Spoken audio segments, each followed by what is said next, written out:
அனைவருக்கும் வணக்கம். நம்ம ராதிகா விலாகில் இன்றைக்கி என்ன பார்க்க போகிறோம்னா, இன்றைக்கி காலையில் வந்து நம்ம வீட்டில் அடை தோசை தேங்காய் சட்னி தான் எல்லாேருக்கும் கொடுத்து முடிச்சு ஒதுக்கினோன்னா தண்ணி வந்துச்சு. தண்ணி பிடிச்சேன்.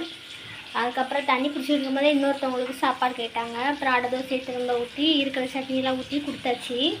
அதுக்கப்புறம் இன்றைக்கி வந்து மத்தியானத்துக்கு வந்து பருப்பு உருண்டை குழம்பு தான். பாருங்கள், தாத்தாங்களுக்கு மட்டும் தனியாக வச்சு கொடுத்துட்டேன். கொஞ்சம் தண்ணியாக தான் இருக்க மாதிரி இருக்குது குழம்பு.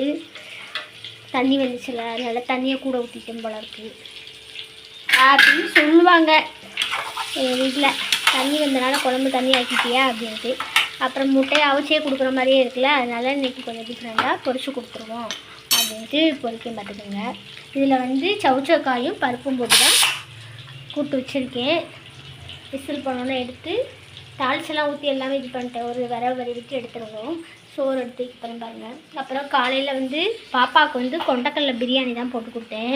இன்றைக்கி ஸ்கூலு ஸ்டடி வச்சுட்டாங்க, ஸ்பெஷல் கிளாஸ் வச்சுருக்காங்க. போயிட்டா கொண்டக்கடலை பிரியாணி போட்டு கொஞ்சம் கொண்டக்கடலை இருக்குது, அதை வந்து கீழே போடும். அதை கொஞ்சம் போல் கூட்டு வச்சிடணும் அதையுமே. அதுக்கப்புறம் இதில் சாதம் வச்சாச்சு. இன்னொரு தடவை சாதம் வைக்கணும். அதுக்கப்புறமேட்டிக்கு இது வந்து நேற்று போட்ட ரவை பணியாரம் இதை பார்த்துக்குங்க. தாத்தாவுக்கெலாம் குழம்பு ஊற்றி வச்சிட்டேன். ஏன்னா அவங்களுக்குலாம் ஊற்றி வச்சிட்டேன்.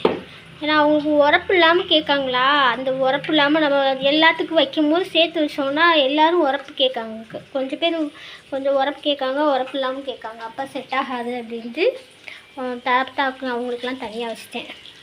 அப்பளம்லாம் பொறிக்க மாட்டேன். ஏன்னு வச்சுக்கோங்க, அப்பளம்லாம் எண்ணெய் விலையெல்லாம் ஜாஸ்தியாக போச்சு. மோர், குழம்பு, முட்டை பொரியல், சவுச்சக்காய் கூட்டு, அவ்வளோதான்.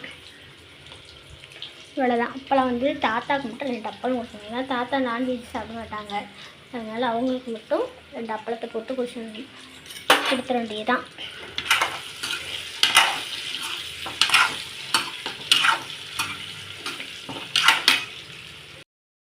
உளுந்து அள்ளி வச்சிட்டேன். உளுந்து பொங்கவே மாட்டேங்கி, அப்படியே குன்னியே உட்காந்துருது. சில உளுந்து நல்லா வந்துடுது. அரிசியும் அரைச்சிட்டேன். பள்ளி வச்சிட வேண்டியதுதான். தண்ணி நேற்றுக்கே வர்ற தண்ணி பார்த்துக்கோங்க, வரவே இல்லை. தண்ணி எல்லாத்துலேயும் இருக்கவே மாட்டேங்குது. வெயில் அதிகமாகிட்டா தண்ணி சீக்கிரம் காலியாகிடுது. அதுக்கப்புறமாட்டிக்கு பார்த்திங்கன்னா தண்ணி வராதோ அப்படின்ட்டு காலையில் ஃபோன் பண்ணி கேட்டேன். 6 மணி இருக்கும். அப்போவே கேட்டோம்னா வரும், நாங்கள் வந்துடுச்சு. Happy birthday to you, happy birthday to you, happy birthday to you dear mom, happy birthday to you. இன்றைக்கி நைட்டுக்கு வந்து நான் சாப்பாடு எதுவும் கொடுக்கல. திடீர்னு பாபாவுக்கு உடம்பு சரியில்லை, அதனால் சாப்பாடு எதுவும் கொடுக்கவே இல்லை.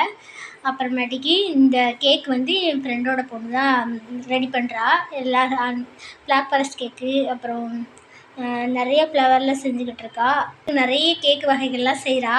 வேணுங்கிறவங்க வந்து இந்த வீடியோவுக்கு கீழே கமெண்டில் வந்து போடுங்க. நான் வந்து வேணும்னா தூத்துக்குடி சரௌண்டிங், இந்த தூத்துக்குடியில் உள்ளவங்க வந்து ஆர்டர் கொடுத்தீங்கன்னா கண்டிப்பாக உங்களுக்கு நாளே சொல்லிட்டிங்கன்னா உடனே ரெடி பண்ணி கொடுத்துருவோம். ஓகேங்க, பாய்ங்க. அடுத்த வீடியோவில் பார்ப்போம்.